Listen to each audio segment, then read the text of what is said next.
Na RW Brasil, Caleidoscópio, com Antônio Severo.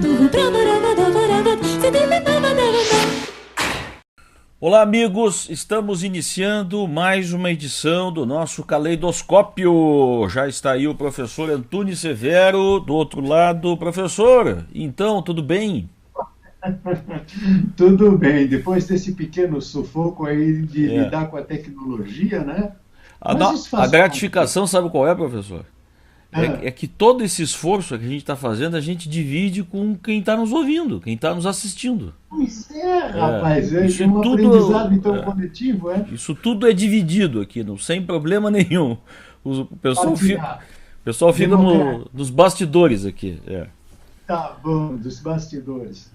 Aliás, isso é um grande benefício, hein? Porque o que tem, Marcelo, de gente com vontade de fazer e outros até já fazendo e experimentando em desenvolver web rádios, é uma festa a quantidade de gente que tem. Mas o que esse pessoal está apanhando também é outra festa, sabe? Vamos ficar nós aqui apanhando junto, mas daqui a pouco a gente acerta, né? Isso, aí. E vou convocar esse pessoal para nos assistir aí, para que eles vão descobrindo os macetes. Aos poucos a gente vai invadindo essas redes aí e vai passando via Twitter, via Facebook, um passa para outro, porque isso aqui é um trabalho de formiguinha, né? É um trabalho de formiguinha. E daqui a pouco tá todo mundo ligado aí. História não falta, né? Rapaz, história não falta. E aí, professor? Vai ser em prefixo hoje? Hoje é prefixo? A vinheta de abertura? Não, eu já coloquei. Não, eu já coloquei a vinheta. Sabe o que acontece? A gente, como não tem ainda um sistema automático aqui, como fazem as televisões, com suíte e tal, a gente entra no ar imediatamente quando alinhamos as máquinas aqui, e depois, quando eu vou fazer a edição para publicar na página certa lá, aí sim eu incluo a vinheta de abertura e encerramento. Porque senão fica muito complicado aqui a operação, e a gente é apresentador e técnico ao mesmo tempo, né? Então essas operações sempre complicam, né? A rigor, então, nós estamos apresentando aquilo que a gente chama de matéria bruta. Isso. E depois você faz uma edição para que ela vá para o arquivo. Vamos dizer, é bem isso, só com um detalhe. Eu estou aqui, sempre me comprometi com quem está nos assistindo, é que eu não vou tirar pedaços do programa, né? A edição, ela se restringe à colocação da vinheta de abertura e encerramento, ponto. Perfeito. Se a gente tossir no ar, se der uma tremedeira, se errarmos, vai tudo pro ar. Tá bom, então. Vamos retomar nossa conversa, então, da semana passada. Falávamos de uma personagem muito importante, muito gentil, muito alegre, do rádio, aliás, da comunicação do sul do Brasil, não é? Um profissional que começou a sua vida nos meios de comunicação lá em Porto Alegre e depois transferiu-se para Florianópolis e, como outras pessoas, inclusive eu, apaixonou-se por esta ilha encantada aqui, não é? E permanece em Florianópolis. Eu estou quase descobrindo quem é essa pessoa. Professor, eu vou lhe propor uma coisa. Vamos aí conversar mais um pouco sobre isso, mas não vamos ficar aqui só nos lambendo, né, pô? Senão... Não. Mas tu sabes que isso não é uma lambeção, hein? Você no programa anterior fez revelações a respeito da sua infância da sua juventude que são de extrema importância para a realidade que nós estamos vivendo no Brasil hoje. O que vocês fizeram politicamente, engajados em campanhas e em ideais, isso aí é o que está nos faltando hoje, doutor. Então, falar dessas coisas, elas, sem dúvida, elas são importantes. Hoje, muito mais, inclusive, do que poderia ser naquela época. É verdade. Você deve estar acompanhando, e quem lê os jornais de Florianópolis deve estar acompanhando, particularmente no Diário Catarinense, uma série de matérias, reportagens a respeito do desaparecimento do deputado Paulo Stewart, de Santa Catarina, que foi sumido em 1973, não é, durante o tempo da ditadura, e até hoje não se tem notícia de nada a respeito do cadáver, dos ossos, onde é que estão, e nem nada. Isso são coisas terríveis que aconteciam naquela época e que passavam muitas, em grande parte, desapercebidas de grande parte da população. E hoje essas coisas estão vindo à tona. Então isso é muito importante. Por isso eu me permito, Marcelo, dizer que aquele nosso papo ele tem uma contribuição valiosa para a leitura, para até a formação dessa rapaziada que está aí nos seus 12, 13, 14, 15 anos e meio que sem destino, meio que sem esperança, meio que achando-se perdido. Isso, nós já passamos por isso.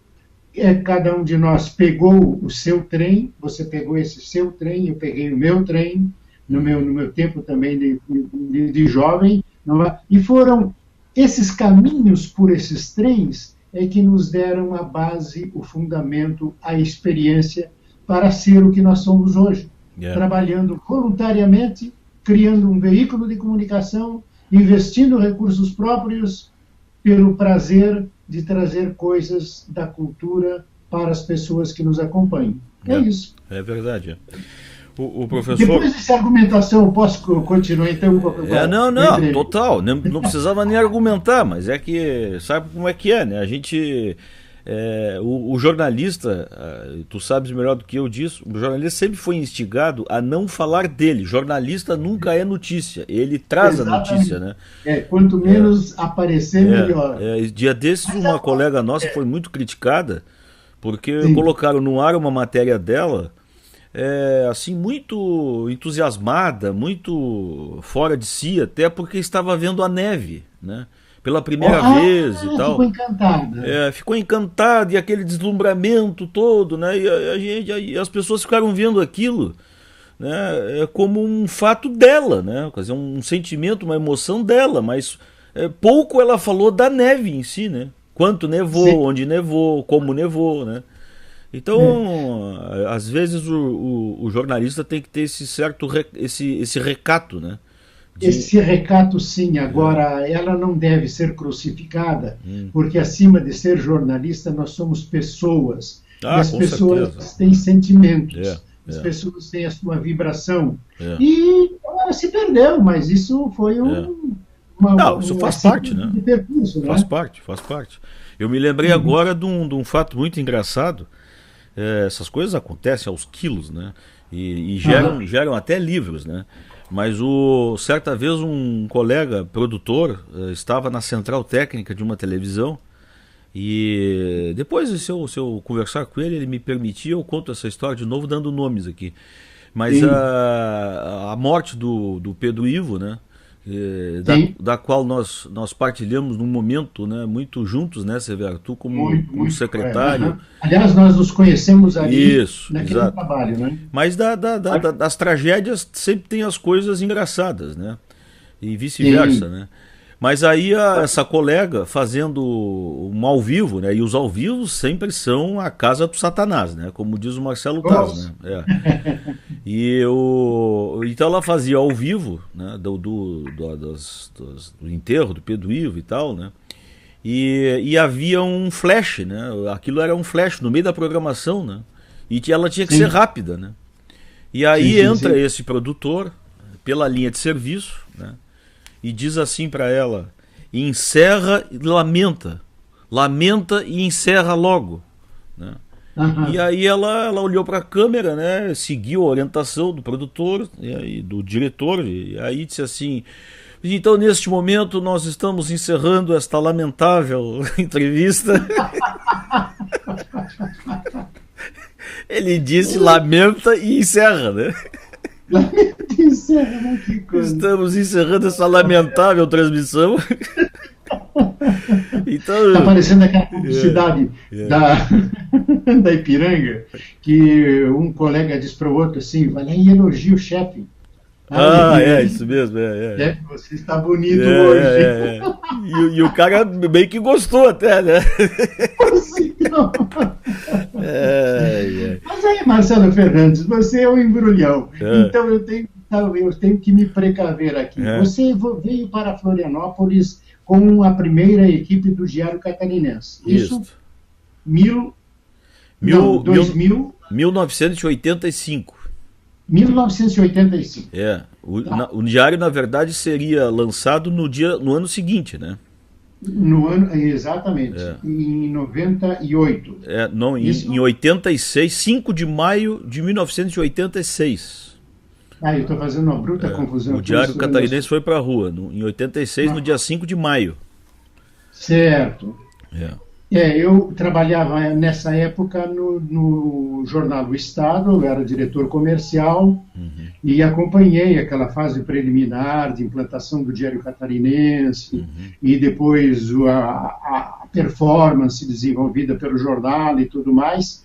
E, particularmente, assim, eu tive a oportunidade de apreciar, sem julgamento, mas como observador, a atitude empresarial do jornal O Estado, que não compreendeu aquele momento. Viu a presença do Diário Catarinense como uma concorrência devastadora, quando eu defendia exatamente o contrário. Eu me propus a demonstrar, e isso aconteceu, que a centimetragem de anúncios vendidos pelo jornal O Estado cresceriam com a entrada do Diário Catarinense.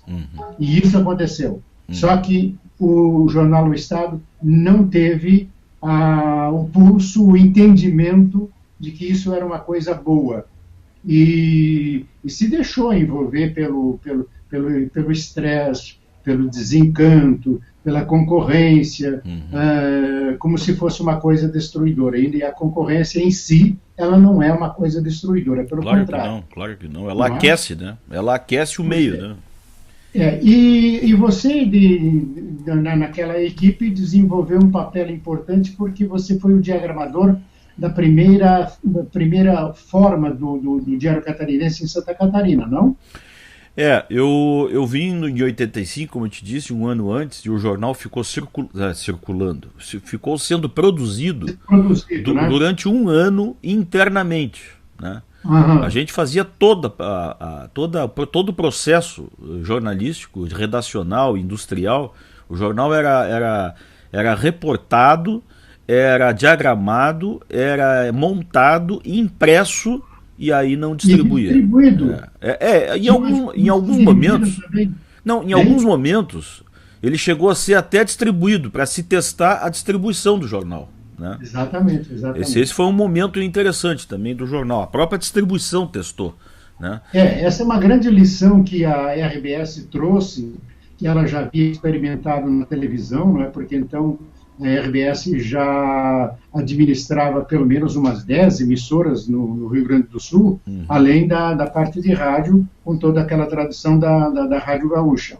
Mas cuidado que a RBS teve em fazer pesquisas, levantamentos técnicos para analisar o mercado de Santa Catarina foi um negócio muito... Foi meticuloso, né? Muito comedido e muito... levado muito a sério. A RBS, na verdade, estava fazendo um pouco do que a gente está fazendo hoje aqui. Ela estava inovando, né? E investindo num futuro que não era exatamente um futuro certo, né? Ele era um pouco incerto. Porque com certeza. Haviam gargalos muito sérios na produção do jornal. O próprio tamanho do jornal foi motivo assim, de controvérsias muito grandes também, não é? E a tradição de Santa Catarina era jornal padrão, jornal standard, que se chamava, não é? Que é, para quem não sabe, do tamanho da Folha de São Paulo, assim, né? Exatamente. Mas viu, Severo? Então, mas fala um pouco desse momento que você viveu aqui em Florianópolis. Esse de chegada, desse trabalho de produção, pré-produção do jornal, depois do jornal na rua. Como é que foi? Pois é, quando eu cheguei aqui, eu costumo dizer que quando eu cheguei aqui, a redação do Diário Catarinense não tinha nem cadeira para a gente sentar, né? Eram algumas mesas alugadas, os móveis... Mas isso é uma tradição, cara. Quando eu fui trabalhar na RBS, na televisão, não é? Lá no Morro, também nós começamos a trabalhar com o prédio não concluído. Para ver como é que era. Não existia lugar para mesa, nem nada. Não é? Então a gente as bancadas do pessoal da construção, rapaz, para fazer reunião. Mas essa é a marca da ansiedade de fazer logo, né, de botar no ar, né? Mas o fato, eu encontrei aqui uma grande figura, que era o Armando Burdi, que é meu amigo até hoje, lá em Porto Alegre. Hoje ele está na Rádio Guaíba, lá, e no Correio do Povo, né? E o Armando era o editor-chefe do Diário Catarinense naquela época. E aí encontrei aqui o Valdir Catarina, que era o diagramador-chefe do Diário Catarinense, e encontrei ao lado dele, trabalhando muito naquele momento, o Garcia. O Garcia era um profissional cubano e que é conhecido mundialmente pelas suas artes de design e projetos gráficos, né? E era um verdadeiro mestre assim, na arte de fazer novos projetos e reformas de gráficas de jornais tradicionais, como o Le Monde, por exemplo, que ele fez a reforma gráfica de todo o Le Monde, né? O Le Figaro também, enfim, foram projetos interessantes. O próprio USA Today, que é o jornal, digamos assim, o mais moderno na época, né, que estava saindo. A gente arriscava entrou, né? A gente arriscava dizer na época, a gente mesmo não acreditava nisso, mas a gente dizia na época que mais moderno do que o Diário Catarinense apenas o USA Today, que estava um passo à frente da gente, né? Mas fala um tiquinho a respeito disso, porque o Diário Catarinense foi o primeiro jornal totalmente computadorizado que nós tivemos, não é isso? Foi. Há quem diga que foi a Folha de São Paulo. Mas aí também um pouco de uma discussão daquela de quem é que inventou o avião, né? O Santos Dumont ou os irmãos Wright, né? Mas foi uma questão ali de meses. Mas o fato é o seguinte: a Folha de São Paulo, ela introduziu o computador no seu caderno Classificados primeiro. Isso é uma verdade. A Folha saiu primeiro com o caderno classificado. E eles usavam um programa que hoje já está em extinto, da Adobe, que é o PageMaker. E que a gente usou durante... Até o ano passado eu usava esse programa ainda para editorar texto e jornais. O PageMaker. Ele foi substituído hoje pelo InDesign, que é um primo rico do PageMaker, né? Primo rico, exatamente.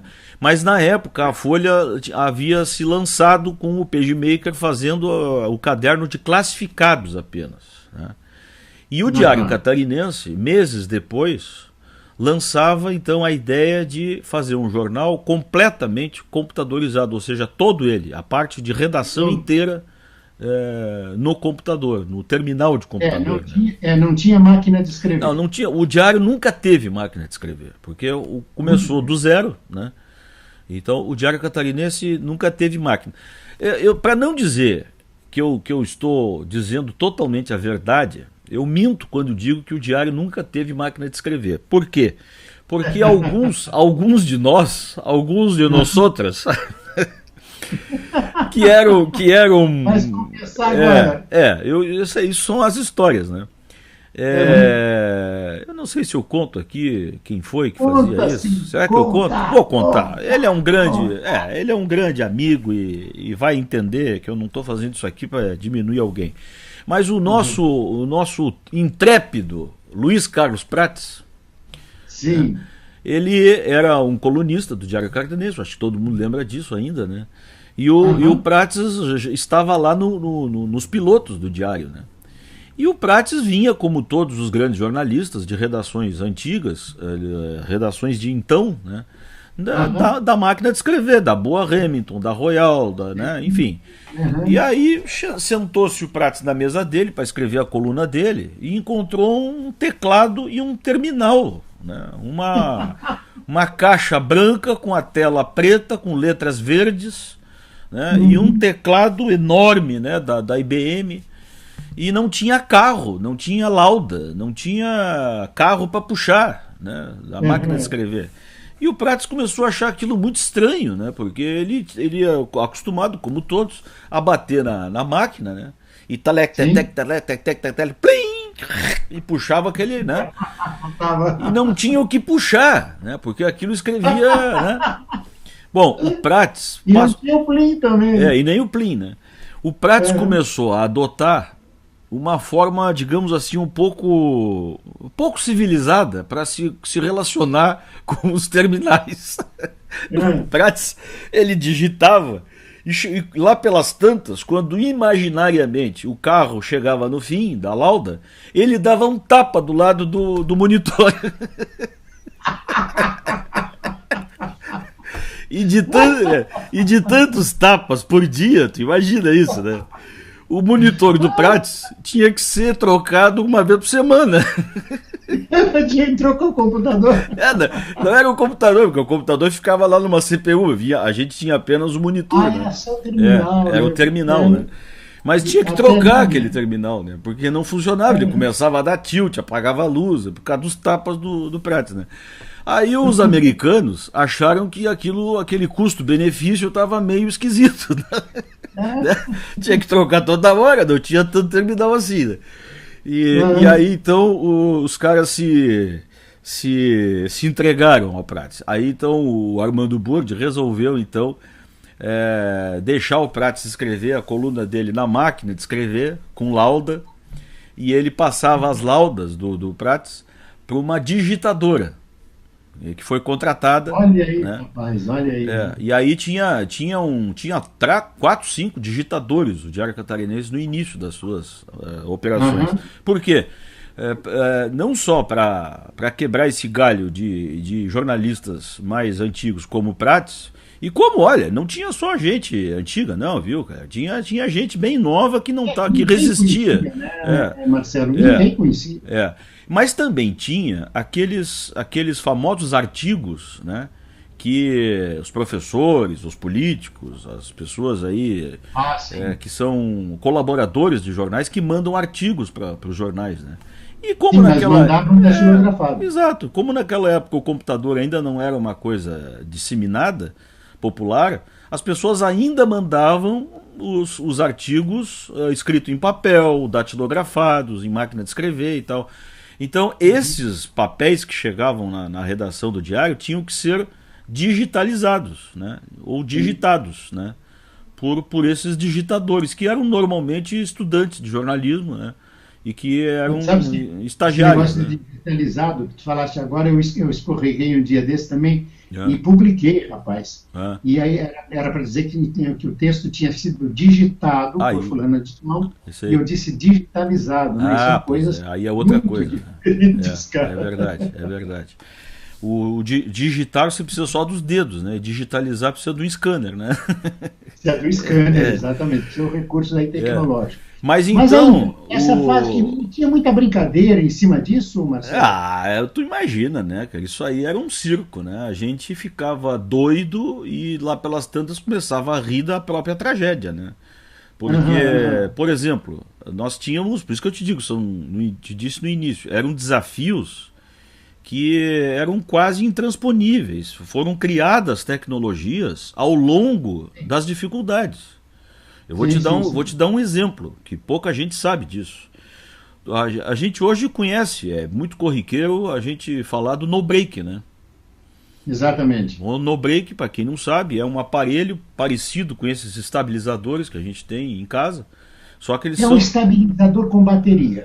Com bateria. Então, quando falta luz, imediatamente ele se autoaciona e não deixa cair a energia por algum tempo, né? Porque aquela bateria tem um tempo também, né?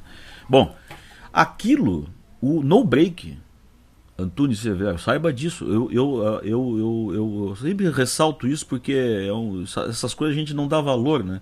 A gente só dá valor quando é de fora, né? Foram os técnicos americanos do Diário Catarinense, da IBM, que inventaram o no-break. Eles que inventaram? O no-break no mundo foi inventado dentro do Diário Catarinense. Olha aí, rapaz, que fato histórico interessante. Sabe por quê? Bom, isso até onde isso quem me contou foi um dos americanos da IBM que ficavam aqui dia e noite, madrugadas, na redação do diário para dar manutenção inicial, porque a gente não sabia no que ia dar aquele bicho, entendeu? Então o que acontece? A IBM entregou os equipamentos dela aqui, mas como todo mundo sabe, os computadores IBM, os que vêm lá de fora, é tudo 110 volts, né? E a energia de 110 volts é uma energia bem regular, né? Muito mais do que o 220. Muito mais que o 220. Levando-se em conta que nos Estados Unidos eles têm lá uma linearidade muito tranquila da voltagem, ou seja, oscila muito pouco a voltagem deles lá. Para vocês terem uma ideia, nos Estados Unidos não se sabe o que é estabilizador de voltagem. Isso aí é uma coisa meio paquidérmica para eles lá, né? Exatamente. Agora você vê o grau de tecnologia que lá é utilizado e que nós aqui ainda, pela deficiência do fornecimento da energia elétrica, temos que ficar colocando essas coisas em casa para equilibrar aquilo que a empresa deveria fornecer e não fornece. Exatamente. Quer dizer, ou seja, se você paga por 220 volts, você não pode admitir que na sua tomada esteja de vez em quando 180 volts, né? Tinha o caradurismo de dizer que quando a gente ia reclamar, não, 180 está dentro do limite. Está excelente. 180 tá bom. Como tá bom? Eu compro 220 e você me entrega 180? Então aí diminui o tempo de vida dos equipamentos, muitas vezes queima, né? Claro. Bom, então, além da sujeira da energia, exato. Tem equipamentos mais sensíveis que inclusive acabam não funcionando se você não tiver um bom estabilizador. Muitas vezes a gente reclama aqui do computador e da banda larga e não é nenhum dos dois, viu? É a energia que vem ou de mais ou de menos. Porque às vezes ela vem demais, né? E acaba estressando a máquina, enfim. Mas o fato é o seguinte, muitas vezes, na fase de experimentos do Diário Catarinense, faltava luz. Simplesmente, não é que caía energia, faltava luz. Como a gente de vez em quando está acostumado até, né? Falta uma luzinha de madrugada. Quem é que já não ficou com calor de madrugada com o ar-condicionado desligado no verão, né? Porque de madrugada falta luz, né? Ou então aquele diabo daquele relógio, não é? Aquele rádio-relógio, né? Que quando tira da tomada e bota, quando ele volta, ele vem apitando, né? É isso. E aí quando falta luz de madrugada, ele fica apitando de madrugada, né? Bom, mas aí acontecia isso no Diário Catarinense. A gente estava lá no meio da produção do jornal, você imagina a quantidade de gente, né? Coisa de 200 pessoas trabalhando em textos e diagramando e paginando e coisa e tal, né? E editando, coisa. Daqui a pouco, pá! Dava aquela pane, apagava tudo. E aí os americanos subiam na redação e diziam assim pra gente: pessoal, perdemos tudo. Porque não tinha saldo, estava salvo. Não tinha a tecnologia do no-break. E isso pegavam eles de surpresa. E eles achavam aquilo estranhíssimo. Eles nunca tinham lidado com aquela situação de faltar energia, né? Eles sabiam que podia dar um tilt na máquina, podia ter um problema de cabeamento interno e tal, né? Mas, e aí então, como isso começou a acontecer com muita frequência, o Diário Catarinense construiu na rua lá do Diário, eu não sei se ainda existe essa construção lá, deve estar lá, ficava na parte posterior do prédio, do lado de fora. Eles fizeram um anexo do tamanho de um quarto, mais ou menos assim, uns 4x7, mais ou menos assim, um anexo fora do prédio e ali colocaram um enorme gerador com o no-break, que eram enormes baterias daquelas de caminhão. Eu acho que tinha o quê? Umas 30 baterias daquelas. E aí os americanos começaram a experimentar ligar um estabilizador junto a essas baterias. E isso acabou virando o famoso no-break que a gente compra nas lojas hoje. Eu não sei se venderam essa tecnologia, se isso depois foi patenteado, mas o fato é que esse americano me contou naquela época que eles estavam, na verdade, inventando uma ferramenta para se adaptar para resolver aquele problema. Exato. Sabe o que você está me lembrando, Marcelo? Essa tecnologia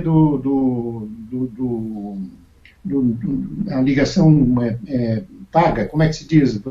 Eu ligo para ti a pagar. Sei, a cobrar, né?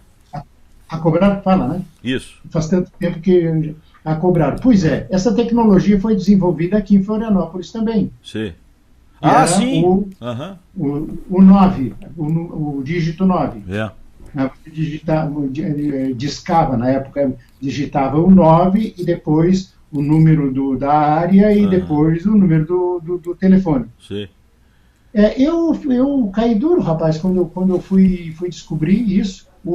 Inclusive, o técnico que desenvolveu isso aqui, ele depois foi transferido para Brasília e hoje parece que reside lá ainda em Brasília. Mas é um cara que ficou conhecido mundialmente por ter inventado aquela tecnologia. Mas vamos em frente agora. Deixa eu só te acrescentar. Que desafios assim ocorreram, Marcelo? Deixa eu só te acrescentar. Deixa eu só te acrescentar mais uma informação para não perder o gancho aí. Porque essas coisas se perdem no tempo e as pessoas não ficam sabendo. Aqui em Santa Catarina, na época da Telesc, nós tivemos a empresa número 1 do sistema Telebrás. Era a Telesc. Em qualidade e informação e capacitação de engenheiros.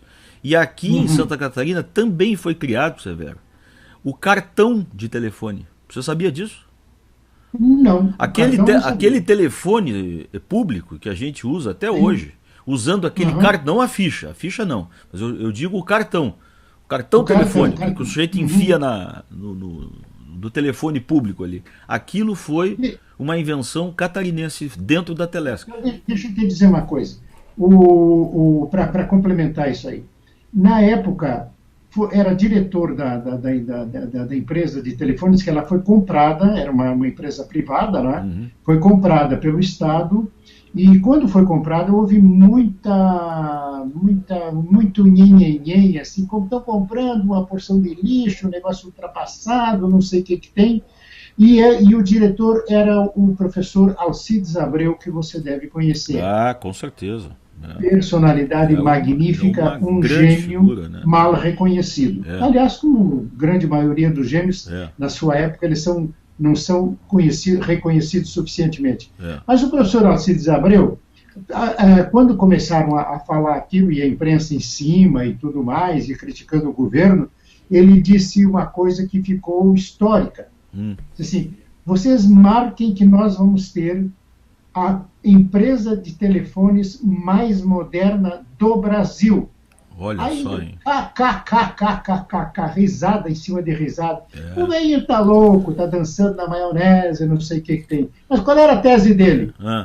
Como eles estavam pegando uma empresa totalmente obsoleta, o que ele fez? Foi buscar qual era a tecnologia mais recente para instalar a Telesc, em lugar da Companhia Telefônica Catarinense, que era a empresa privada. E, efetivamente, como você está confirmando, nós tivemos, naquela época, a Companhia Telefônica do Brasil mais moderna aqui em Florianópolis. Sempre foi de excelência, né?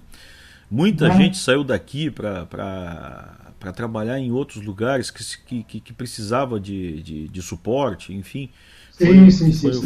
Olha, eu acho, sempre vou achar que foi uma pena essa privatização.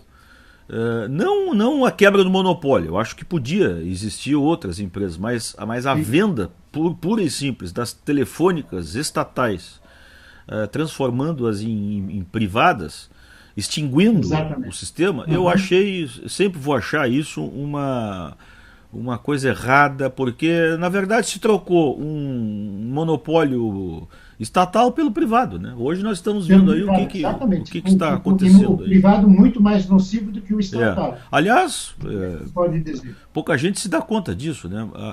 Empresas que compraram as telefônicas brasileiras, algumas delas eram estatais estrangeiras. Estatais estrangeiras. Estatais estrangeiras. Está me enrolando de novo, hein? Vamos lá. A entrevista é com o Marcelo. Mas esses fatos que nós estamos falando são fatos históricos, pouco conhecidos e que precisam ser mais trabalhados. São correlatos, são saídas de emergência que a gente vai lá, conta um pouquinho e volta.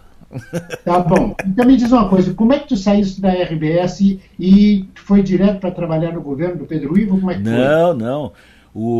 Eu fiquei 2 anos no Diário Catarinense, nos primeiros 2 anos de vida, né? Ou seja, fiquei 3 anos no Diário, porque 1 ano a gente ficou trabalhando para dentro só, né? E só para não deixar de contar, a gente mesclou no início do Diário, a diagramação do Diário era mesclada com ainda o velho papel, régua, lapiseira, borracha, né? O jornal desenhado, né? E tu me dá 1 segundo que eu vou te mostrar uma coisa. Espera um pouquinho aí. Tá bom, então. Bom, nós estamos no ar. No ar. E agora? Nós estamos no ar? Não. Olha aqui, ó. Nós estamos. Eu vou furar. Através da rede de computadores aqui, com uma entrevista com o Marcelo Fernandes. Hein, Marcelo? Isso é assim mesmo. Eu vou furar um outro programa que nós temos aqui, né, que chama Relicário, que nós estreamos. Relicário. Nós fizemos a primeira edição desse programa, o Severo. Relicário. Relicário. O Encalhe. Não. É Relicário, de relíquia. Relicário. Relicário. Tá legal. Esse programa, ele se dedica aos valores, às coisas de antigamente, aos arquivos, aos sons, às imagens do passado, tudo que é mesmo relíquia. E eu sempre faço esse programa trazendo alguém que faça parte daquele pedacinho da história que nós estamos escolhendo para contar, entendeu? Eu estreiei o primeiro, ainda não foi ao ar, porque eu estou editando ele ainda. É um programa um pouco especial. Porque... Falei em relicário, eu estou vendo aí não é megafone, não. Este é um gramofone. É um gramofone. Um gramofone aí perto de ti, atrás de ti. Vou mostrar pro pessoal aí. Tá aí o gramofone. Mostra o gramofone. O gramofone. Mas tu estás muito luxento, hein? Não, tô bobo. A imagem? Colocar no ar? Não, tô todo besta aqui. Mas o fato é o seguinte, Severo. Então esse programa, o Relicário, ele já foi gravado, um deles. Eu estou terminando a edição aqui e com uma amiga tua, viu? Eu estou fazendo esse programa com uma colega nossa. E nós falamos em ti, inclusive, no programa. Tu vais lembrar dela, a Débora Mate. A Débora, que também trabalhou naquela época conosco, lá no governo do Pedro Ivo, na Secretaria de Comunicação. E a Débora... Aliás, a Débora, ela participou da campanha do Pedro Ivo, né? Pois foi a Débora que me levou para a campanha. Foi a Débora que me levou para a campanha do Pedro Ivo. Bom, mas deixa eu te mostrar então o furo que eu um beijo na Débora. Com certeza já o dei. Já o dei. Baixinha, encrenqueira. O Sargento Tainha, mas tive com ela aqui, né? Tive com ela aqui, rimos o programa todo. Um espetáculo, viu? Eu vou anunciar aqui, vou fazer uma propaganda boa quando eu colocar esse programa no ar. Vai ser essa semana ainda, mas um programa bem especial. Eu trago coisas assim do Arco da Velha, viu? Mas uma delas é isso aqui, Severo. Olha aqui, ó. Sabe o que é isso? Uma régua? Uma régua de paicas.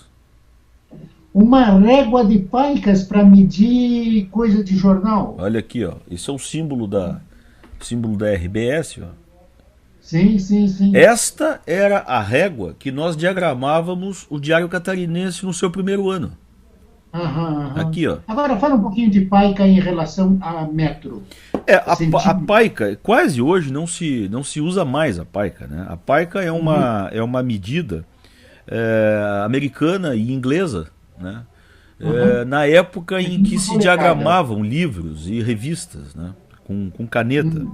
E normalmente se media as colunas não eram em centímetros, eram em Paica. A Paica, por exemplo, a Paica, ela corresponde, 2 Paicas corresponde mais ou menos a 1 centímetro. 1 centímetro? Então, a gente trabalhava com Paicas, né? E isso foi abandonado depois. O pessoal em faculdade hoje eu acho que nem estuda mais o que é isso, né? Não deve, né? Mas aqui está a Paica. E tinha também uma outra medida que se usava também. Os americanos e ingleses sempre se rivalizaram nessas medidas aí no mundo, né? E os americanos usavam Paica e os ingleses usavam cíceros. Olha. Eu te confesso que eu não sei quanto é que vale um cícero, porque a gente não trabalhava com cícero, mas eu sei que existe o cícero. Cícero é a medida mais antiga, né? É mais antiga. Bom, então só para citar isso aqui, tá aqui a reguinha que eu guardo até hoje com muito carinho. Sim, tem que guardar, cara. Essa reguinha, ela tá bem gasta, pode se ver aí, ó. E tu sabes por quê, Severo, que aqui atrás, eu não sei se tu nota que aqui atrás tem uma espécie de uma fita crepe colada. Isso. Tu sabes por quê que a gente... sabes por que a gente colava essa fita aqui? Para fazer um volume, e quando a gente encostava a régua no papel, ela ficava um pequeno volumezinho aqui, ó. E aí facilitava para a gente passar o nanquim. Para passar o nanquim, não borrar. A caneta nanquim. Entendeu? Isso no tempo já do Jornal Estado. Eu tenho uma régua aqui. Sim, mas a régua onde é que está? Está aqui. Agora é a tua vez de sair de quadro aí? Ela tem, hein? Agora é a tua vez de sair de quadro? Essa diferencinha aqui. Deixa eu ver. Que é para quando você passa a caneta, ela tem um desquinado, né? Ela não borra. Ela tem um desquinadinho, né? Isso, assim. É um chanfrado. Chanfrado, exatamente. Exatamente, falaste certo agora. Então, como essa aqui não tinha o chanfrado, a gente passava uma fitinha crepe, fazia um volume e aí podia riscar com a nanquim. Porque naquela época ainda não existia, a gente não diagramava os fios do jornal, a gente só diagramava no computador texto. Sim. Entendeu? Os fios, todas aquelas firulas e sombras, e por exemplo, fotos. Aí, convencionalmente. Isso era feito convencional, que a gente chamava de pestap, né? Que era a montagem do jornal. E aí o montador fazia lá com o nanquim, os fios e as caixas e tal, né? Isso ao longo do tempo, e rapidamente, isso aí durou 2 anos. Em 2 anos seguidos, em frente, esse pestap praticamente começou a virar nada, porque a página já saía pronta do terminal do computador. Como é hoje. Como é hoje. E as etapas do jornal foram sumindo, né, Severo? Hoje... sim, aquela mecânica, né, aquela sucessão de etapas, de funções, né? Elas foram sendo atropeladas pela tecnologia, né? Hoje eu até nem sei mais como é que é hoje, mas eu imagino que hoje não exista mais pestap, não exista mais fotomecânica, não exista mais fotolito. A máquina já sai do terminal do computador, pronto, a página pronta, e ela vai ser revelada lá naquela chapa de prata para cair na máquina e ser impresso o jornal. E rodar. Exatamente.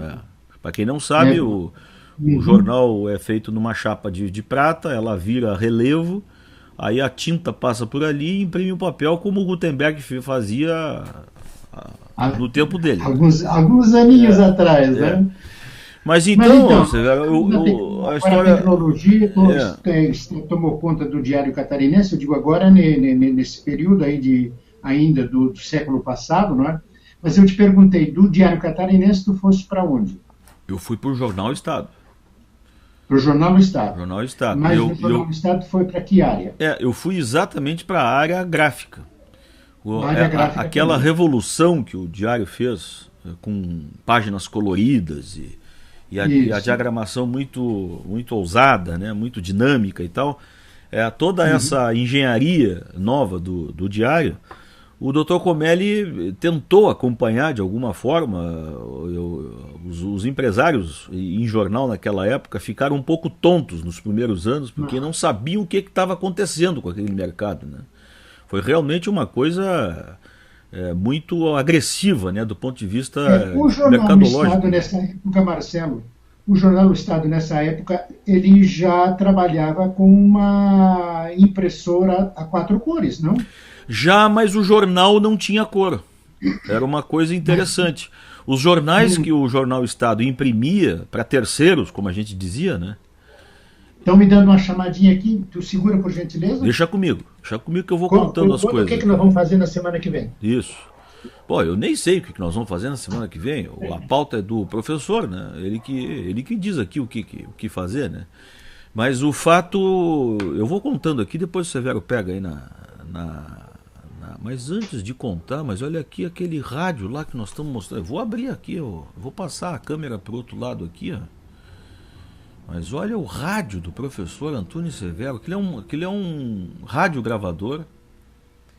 Eu vou arriscar que aquilo é um radiogravador National.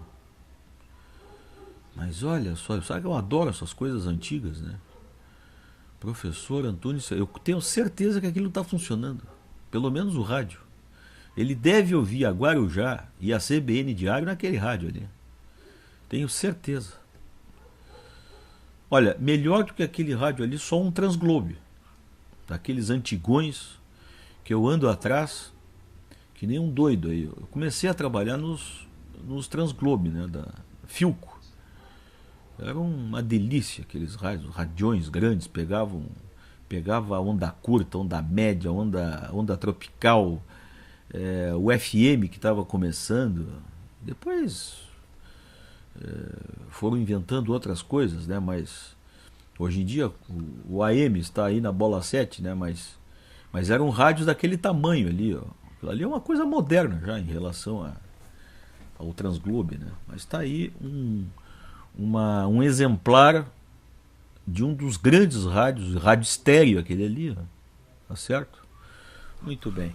Professor Antônio Severo, conosco aqui, apresentando o Caleidoscópio pela RW Brasil. O professor está demorando, eu estou enrolando aqui, mas o professor está demorando. Começamos a falar da nossa trajetória desde o Diário Catarinense, quando a gente chegou aqui no estado. E graças a Deus o professor está de volta aí, porque eu já não sabia mais o que dizer aqui, professor. O Marcelo, chegou o portador com o presente da namorada. Opa! Amanhã Pretinha está fazendo 79 anos. Opa! Mas que coisa boa, rapaz. Mande um abraço digital para ela. Tá muito bom, então, obrigado. Um abraço e um beijo digital. Tá, isso, ótimo. Nós estávamos no Jornal do Estado e tu ficaste no Jornal do Estado até quando? Eu fiquei poucos meses, sabe? Porque em 86 foi a eleição do Pedro Ivo, né? Isso. E no início de 87 começou o governo do Pedro Ivo, né? Exatamente, a campanha foi em 86, né? E o governo mesmo começou em 87. E aí levaram alguns meses e aí o Pedro Ivo me convidou para trabalhar com ele no Palácio. Aham. E aí então eu fiquei um pouquinho entre o Jornal Estado e o governo, e aí eu recebi a primeira lição do Pedro Ivo, né? Porque o Pedro Ivo era um craque, né? Era um sujeito que eu lembro dele quase todos os dias, né, Severo? Sim, pelas lições e ensinamentos que esse cara deixou, né? A primeira foi essa, né? O Pedro Ivo ficou sabendo que eu à noite escrevia matérias para o Jornal Estado. Aí tu imagina o que o Pedro Ivo fez comigo, né? Tu trabalhou com o homem, né? Me chamou lá na agronômica, né? Me chamou e disse, então tá, governador, amanhã a gente fala então. Não é amanhã, é agora. Tu vens aqui agora, porque eu fiquei sabendo agora de uma coisa e eu quero falar contigo. Porra, lá fui eu, né, cara? Cheguei lá na agronômica, senta aí, eu quero saber... Para quem não é daqui, a agronômica é o Palácio Residencial do Governador. Que é hoje a Casa da Agronômica, né? Hoje é a Casa da Agronômica. O governador Luiz Henrique mudou o nome. Mas aí eu digo, não, pois é, mas o senhor está trabalhando em 2 lugares, sendo que um desses lugares é um emprego público no meu governo? Eu digo, governador, qual é o problema? Eu disse, não, o problema é que o senhor não está se dedicando a pelo menos um deles. Então eu vou lhe dizer uma coisa, ou o senhor está do lado de cá, ou o senhor está do lado de lá. Não tem meio termo. O senhor escolha um deles, agora. Pô, eu digo, não, mas não dá para pensar? Não dá, tem que ser agora. Aí eu digo, não, governador, amanhã eu vou pedir demissão no Jornal Estado. Aí ele abriu um sorriso, né? E me mandou embora, né? Mas aí fiquei, né, no governo, de 87 para frente. Mas uma grande transformação aí nessa história, não é? Que você, da mídia impressa, acaba se encaminhando para a mídia eletrônica, para o rádio. Porque mais ou menos, porque antes disso, né, Severo, eu vim para Santa Catarina com 5 anos de experiência, vamos dizer assim, profissional. Tá? Eu já era jornalista há 5 anos, né? Sim. Eu comecei a minha vida ali por 79, por ali. E o meu primeiro emprego, a minha primeira relação com o jornalismo foi com o rádio. Tá? Eu comecei no rádio. A minha carteira de trabalho, a minha primeira assinatura na carteira está ali. Eu fui rádio escuta da Rádio Gaúcha. Já começaste na Gaúcha. E esse começo foi até muito engraçado, né? Tragicômico, de novo, né? Na época eu tremia as pernas, né? Hoje a gente conta isso sorrindo, né? Mas meu início lá, eu fui empregado clandestino da RBS. Olha, eu não sabia que isso podia. Pois é, nem o doutor Maurício. O Maurício que fez milagre. Fez coisas. O programa, eu sou sobrinho do Pedro Ernesto Denardim, né? Que era da diretoria da não é diretoria, ele era no início narrador esportivo. Né? Ele foi do microfone, é? Não, tu tá se confundindo com o Pedro Ernesto. Não. Pedro Ernesto, o Fernando Ernesto Correia. Eu entendi o Fernando Ernesto. É o Pedro Ernesto Denardim. O Fernando Ernesto tem uma outra história engraçadíssima também comigo, mas depois eu te conto. Sim? Mas o Pedro Ernesto era meu tio, casou com a minha tia, e foi ele que foi digamos assim, o padrinho do meu jornalismo, né? Me tirou da faculdade de arquitetura para ser jornalista. E aí o Pedro era narrador da Gaúcha e me convidou, queria me levar, né, de qualquer jeito e tal. E eu disse, não, Marcelo, eu faço o seguinte, eu tenho esse programa, o Show dos Esportes, que tem até hoje lá na Gaúcha. E eu tô precisando de alguém para fazer a produção, receber telefonema e tal, fazer contato, fazer ligação, botar os caras no ar e tal. E aí tu vai nos ajudando lá. E aí a gente faz uma vaquinha, porque eram os repórteres que faziam o programa, né? A gente faz uma vaquinha e te paga por mês aí 100 pila cada um e tal, né? E aí foi assim, né? Bom, aí um dia eu estou chegando para trabalhar, tipo 7 da noite, assim, né? É a hora do Brasil, a rádio estava fora do ar. Entrei no elevador e dou de cara no elevador com o seu Maurício, né? Dou de cara com ele. E o seu Maurício, para quem não sabe, é o Maurício Sirotsky, sobrinho, o dono da RBS, o criador. E ele conhecia todo mundo dentro da RBS. Desde a faxineira até o operador, ele sabia quem era. Sim. Ele entrou Isso foi uma característica muito forte dele, sabe? Ele entrou no elevador, olhou para minha cara e disse, tudo bem? Eu disse, tudo bem, seu Maurício. Ele disse assim, tu és convidado ou tu trabalha aqui? Aí eu disse, não, eu trabalho aqui. Aí ele disse, tu trabalhas aqui? Aonde? Eu digo, eu trabalho no Show dos Esportes, eu sou produtor. Tu trabalha com o Pedro? Eu digo, eu trabalho. Mas eu não te conheço. Eu digo, eu acho que o senhor não me conhece mesmo. É a primeira vez que eu estou falando com o senhor. Isso, o elevador subindo, né? Uhum. Aí chega no segundo andar da Gaúcha e eu abro a porta, eu já vou saindo e disse, escuta aqui, tu estás contratado? Eu digo, depois eu lhe explico, e saí correndo. Aí, imagina, eu tinha 17 anos, né? Aí eu entrei em estúdio adentro e disse pro Pedro, eu acho que deu merda. Aí o Pedro disse, como assim, guri? Aí eu digo, não, o seu Maurício acabou de me interpelar no elevador, ele disse que não me conhece, e eu falei pra ele que eu tô trabalhando aqui, cara. Aí o Pedro olhou pra mim e disse, isso não vai acabar bem. Bom, tocamos o programa, né? No outro dia de manhã cedo, 11 da manhã, né? Uhum. Eu cheguei lá, tinha a reunião do esporte e tal, né? E aí tava lá um estado assim, meio de fúnebre, assim, né? Cheguei lá e eu disse assim, olha, o teu tio tá lá em cima com o seu Maurício, hein? É melhor tu ficar por aqui, porque eu acho que o assunto é contigo. Porra, aí eu fiquei ali e tal, né? Cercando, daqui a pouco desceu o Pedro. Uhum. Aí o Pedro desceu e disse, aqui ó, levei a maior mijada da minha vida, por causa de ti. Aí, porra, né, eu fiquei assim e tal, e era bom até que tu estivesse aqui, vai lá em cima porque o homem quer falar contigo também. Porra, lá fui eu, né, cara, terceiro andar. Puxa, né? Subi o terceiro andar de escada, cheguei lá, o senhor Maurício assim, então quer dizer que o senhor é o Marcelo Fernandes, né? O senhor é que é o Marcelo Fernandes, porque eu conheço o teu nome. O Pedro chega a dizer o teu nome no ar. E o senhor não tem crachá da RBS?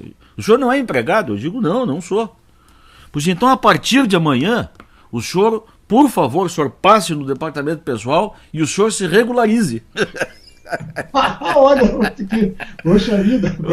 Rapaz, foi o primeiro emprego da minha vida, mas eu saí, foi assim, foi a mais gostosa mijada que eu já levei. Sim. O seu Maurício. E que personalidade, Maurício, né, tio? Que coisa, coisa. Depois eu tive outros 2 ou 3 encontros com ele, maravilhosos, mais ou menos nessa linha.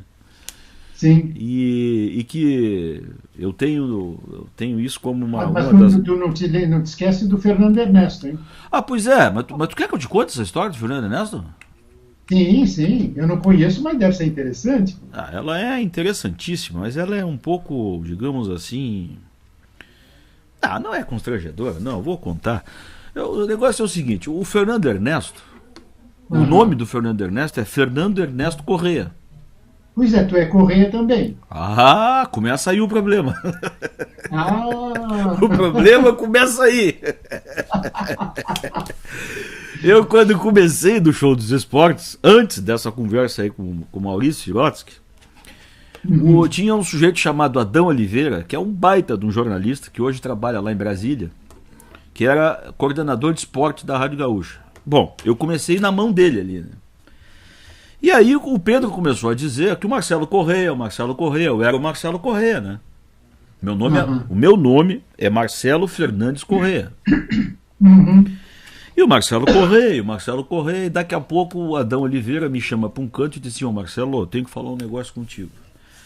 É o seguinte, já tá rolando na casa aí uma fofoca que tu é filho bastardo do Fernando Ernesto. E que por uma imposição lógica, tu tá aqui na rádio e tal, né? E, porra, isso você vai pegar mal pra ti, os caras vão te perseguir, porque tu é filho do homem, é bastardo ainda por cima. E tu me aparece de uma hora pra outra com 17 anos aqui, tu vê que história, né? E tal. Então vamos fazer o seguinte, antes que essa história se crie, nós vamos mudar o teu nome. Pô, o teu nome é Marcelo Fernandes Correia. Chama Marcelo Fernandes só, cara. Pô, o Fernandes é bonito, é um espanhol, pega bem, é 2 nomes só, fácil de pegar e tal. Aí eu digo, bom, cara, então tu é que sabe, né, cara? Tu imagina, eu guri com 17 anos, topei na hora, né? Sim. E o meu pai é que ficou uma fera, né? Pois é. E no fim, vocês são parentes mesmo? Ou não, rapaz, não tem nada a ver. A brincadeira depois desse episódio lá em casa é o seguinte: é que a minha mãe casou com o correio errado, né? Entendeu? Tá e o que é pior ainda, ou o que é melhor ainda, para essa história ser mais maluca, né? A minha mãe, na década de 50, lá em Ipanema, que é um bairro de Porto Alegre, ela foi namorada do Fernando Ernesto Corrêa. Ai. Quando era menina, de 16, 17 anos. E o Fernando Ernesto Corrêa foi namorado dela, se conheceram e tal, quase noivaram, né? E o Fernando Ernesto não era nada da RBS ainda, né? Mas a minha mãe conheceu o Fernando Ernesto Corrêa. E logo em seguida conheceu o meu pai, José Antônio Nogueira Corrêa, né? E que não tinha nada a ver com a família do Fernando Ernesto, e casou com o meu pai, né? Então a gente, para sacanear, meu pai diz, não, a mãe casou com o Corrêa errado. Exato. Então até essa história, ela lá na frente, ela bifurca, né? E aí complicava o meio campo, né? Bom, eu troquei não, né? Passei a usar um nome só e vim aqui para Florianópolis, para Santa Catarina. Anos depois, eu estava na CBN já, né? Isso em 95 já, eu acho, 95, 96. Eu estou trabalhando no estúdio na CBN, e aí o Cleiton Celistre, acho que o Cleiton, não sei se foi o Cleiton, alguma pessoa veio me apresentar o Geraldo Corrêa, né? Que é o filho. O Geraldo que era operador de áudio? Não, o Geraldo Corrêa é o filho do Fernando Ernesto Corrêa. Esse eu não conheço. Esse é o verdadeiro. Entendeu? E aí eu fui conhecer o meu irmão, né? Aí entra o Geraldo Corrêa nas minhas costas, assim, no estúdio, né? E disse assim: mas tu é que é o Marcelo Fernandes? Eu disse, sim, senhor. Aí ele disse assim: mas tu conhece a nossa história, né? Eu disse, eu conheço. Então finalmente eu estou te conhecendo. Sabe que essa história durante anos pairou na RBS lá em Porto Alegre? Eu digo, pois é, então eu estou aqui. Mas eu sou Marcelo Fernandes, pode ficar tranquilo. Então essa é a história, né, que envolve o Fernando Ernesto Corrêa, né? O Antunes, o programa estourou, né? Estourou. E eu quero te propor que a gente faça uma programação para a próxima semana, em que a gente feche esse quadro, porque ele, como sabem todos, não é? Eu sou o editor do Caros Ouvintes, e eu estou vendo essa matéria como uma das matérias importantes para a história do rádio, do jornal de Santa Catarina, que é a tua história, Marcelo. Opa, então, isso aí para mim é um trabalho bastante relevante, tá? Tá legal, eu te agradeço mais uma vez. Eu que te agradeço, né? Por favor. E, principalmente te cumprimentar pela pertinácia. Essa palavra não é muito comum, né? Essa aí tu foi fundo, hein? Tem saco para ficar tentando até a gente acertar esses botões aí que ainda estão escorregando dos nossos dedos. Mas assim como a gente passou da máquina de datilografia para a máquina elétrica e da elétrica para o computador, nós vamos passar para a nuvem e vamos em frente por aí, tá? Eu não sei nem onde é que nós vamos parar, viu? Eu também não sei. Qualquer hora dessas, tiram a gente do planeta. Posso me meter com isso, sabe? Marcelo Fernandes, muito agradecido. Pessoal que está acompanhando esta programação, nós somos muito honrados pela audiência de vocês, e esperamos também aí as conexões através dos canais que Perdemos aí o sinal com o Severo, mas o programa já estava concluído, tivemos um probleminha aí, mas programa concluído. Voltamos numa próxima, até mais. Na RW Brasil, Caleidoscópio com Antônio Severo.